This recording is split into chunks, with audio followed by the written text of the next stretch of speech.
اسی اللہ تعالیٰ نے یہ چاہا کہ شرف قبیلہ قریش کے سردار بنی ہاشم کو ہی حاصل ہو، چنانچہ نبی کریم صلی اللہ علیہ وسلم عبد المطلب کے پوتے اور عبداللہ کے فرزند ہیں۔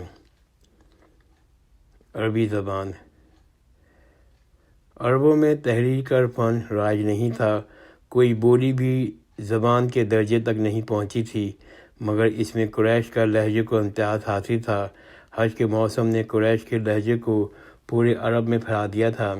قریش کے تمدنی مقام بلند ہونے کی وجہ سے قریش کی بولی نسبتاً زیادہ مقبول تھی، اس وجہ سے اللہ تعالیٰ نے فیصلہ کیا کہ قریش کی بولی کو حامل وحی ہونے کا شرف بخشا جائے، چنانچہ قرآن شریف قریش کی بولی اور قریش کے لہجے میں نازل ہوا۔ اسلام کے بعد تو یہی لہجہ باقی رہ گیا، باقی سب فنا ہو گئے۔ قریش کی بولی عربی زبان بن گئی اور اس کا وہ مقام حاصل ہو گیا جو دنیا کی عظیم ترین زبان کو حاصل ہے۔ اسم مبارک کی حکمتیں۔ عرب میں جہالت، توہم پرستی اور شرک کی فضا عام تھی۔ اس ذہنیت کے ماتحت لوگ اپنے اولادوں اور قبیلوں کے نام رکھا کرتے تھے۔ یہ نام زیادہ تر مشرکانہ ہوتے تھے، یا پھر حقیر اور مکروہ اشیاء کے نام تھے، یا سرے سے بے معنی ہوتے تھے۔ عبدالدار آستانے کا غلام، عبدالشمس سورج کا غلام، عزا دیوی کا غلام، عبدود دودھ دیوتیوں کا غلام، حرب لڑائی، حزن غم، جمع سرکشی، لہب شعلہ، شداد تنخو وغیرہ وغیرہ۔ لیکن اس کے برخلاف ہم یہ دیکھتے ہیں آپ صلی اللہ علیہ وسلم کے والد ماجد کا نام عبداللہ، اللہ کا غلام۔ آپ صلی اللہ علیہ وسلم کا نانا کا نام وہب، بخشش ہے۔ اس طرح عرب میں عورتوں کے نام یہ تھے: خنسا، چپٹی ناک والی، عافیہ، نافرمان، رباب، باجا، افرا، مٹی میں لتھڑی ہوئی، انزا، پہاڑی کی لگ بکری، ہند، بعد محض اس میں عام ہے۔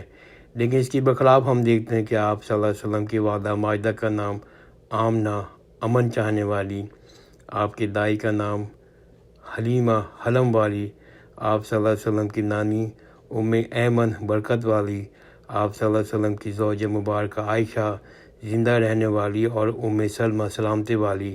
قبائل کے نام بھی بنو اسد، شیر والے، بنو دبا، گواہ والے، بنو نمرہ، چیتے والے ہوتے تھے۔ لیکن اس کے برخلاف ہم دیکھتے ہیں آپ صلی اللہ علیہ وسلم کا ددیال بنو ہاشم، حاجیوں کو ملیدہ کھلانے والا۔ آپ صلی اللہ علیہ وسلم کا ننیال بنو زہرہ، کلیوں غنچوں والا۔ آپ کی دائی کا نام بنو سعد، نیکبختی والا کہلاتا تھا۔ یہ سب مبارک اور پسندیدہ نام ہیں جو قبل اسلام کے مشرکانہ فضا میں بڑے نمایاں ہوتے ہیں، امن اور اخلاق کی اسلامی قدروں کا پتہ دیتے ہیں۔ قبل اسلام ہی اللہ تعالیٰ کی مرضی سے ان لوگوں نے یہ نام اختیار کیے۔ اللہ تعالیٰ کی حکمت یہ گوارا نہ کرتی تھی کہ آنے والا معلم اخلاق اور داعی توحید کے ماں باپ اور متعلقہ افراد کے ناموں میں شرک اور بد اخلاقی کا شائبہ موجود ہو۔ حضرت صلی اللہ علیہ وسلم کا اسم گرامی محمد صلی اللہ علیہ وسلم آپ کے دادا نے رکھا تھا۔ عرب میں اس سے پہلے کبھی یہ نام نہیں رکھا گیا تھا، گویا ازل سے ہی یہ نام آپ صلی اللہ علیہ وسلم کی ذات بابرکات کے لیے ہی مخصوص کر دیا گیا تھا، پھر کسی دوسرے انسان کو اس سے معصوم نہیں کیا گیا۔ بینا جس طرح بت پرست عرب میں ہزار کفر اور شرک کے باوجود اللہ کا نام ذات خداوندی کے لیے ہی مخصوص رہا، یہاں سے اس بات کی جانب بھی اشارہ نکلتا ہے۔ تاریخ انبیاء و رسل میں ہدایت بنی نوح آدم کے سلسلے میں آپ صلی اللہ علیہ وسلم کی کامیابی لاسانی ہو گئی۔ صحابی رسول اولین نعت گو حضرت حسان بن ثابت انصاری رضی اللہ تعالیٰ عنہ ایک قصیدے میں فرماتے ہیں، جس کا اردو ترجمہ یہ ہے: آپ صلی اللہ علیہ وسلم کی عظمت ظاہر کرنے کے لیے اللہ تعالیٰ نے اپنے نام سے اشتقاق کر کے آپ کا نام رکھا، بس وہ عرش والا، محمود، تعریف کیا ہوا، اور آپ صلی اللہ علیہ وسلم محمد بہت زیادہ تعریف کیا گیا ہے۔ یتیم پیدا ہونے کی حکمت۔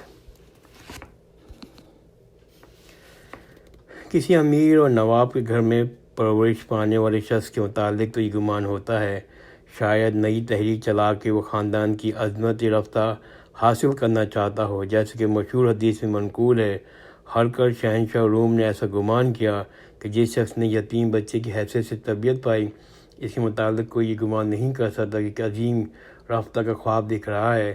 اس لیے اللہ تعالیٰ نے یہ فیصلہ کیا حضرت صلی اللہ علیہ وسلم کو یتیم نادار پروان چڑھائے تاکہ ہر قسم کی بدگمانی سے دامن پاک ہو۔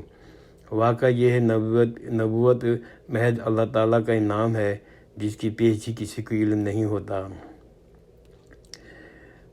یتیم کے سر سے چونکہ باپ کا سایہ اٹھ جاتا ہے، پشت پناہی نہیں رہتی، اس لیے کم سنی میں اس کی زندگی کے مطالبات پورے کرنے پڑتے ہیں۔ اس کی راہ میں سخت محنت اور جان فشانی دکھانی پڑتی ہے، مصائب اور شدائد کے پہاڑوں سے ٹکرانا پڑتا ہے، ذہنی اور جسمانی کوف برداشت کرنی پڑتی ہے، محنت اور جفاکشی کا وہ شعار بنا لیتا ہے۔ بچپن ہی میں اس کے اندر احساس ذمہ داری پیدا ہو جاتا ہے، اس کا نقطہ نظر حقیقت پسندانہ ہوتا ہے، اس کے نتیجے میں خود اعتمادی پیدا ہوتی ہے جو زندگی کی ناگزیر شرط ہے۔ جب کسی ذات میں یہ اوصاف جمع ہو جائیں تو اس بات کی ضمانت ہے کہ زندگی کی جدوجہد میں وہ ضرور کامیاب ہوگا۔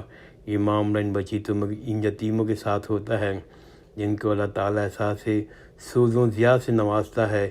یہ جو یتیم فکر سے آزاد و خود سر ہوتے ہیں بعض اوقات بالکل بگڑ جاتے ہیں۔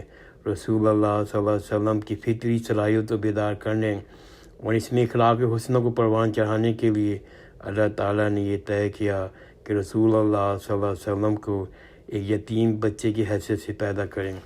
الحمدللہ ہم نے آج یہاں تک مطالعہ کیا ہے۔ ہم آئندہ کی نشست میں اسی چیپٹر کا مطالعہ جاری رکھیں گے اور جو ٹاپک ہوگا وہ ہے تجارتی سفروں کی حکمت۔ جزاک اللہ خیر، خدا حافظ۔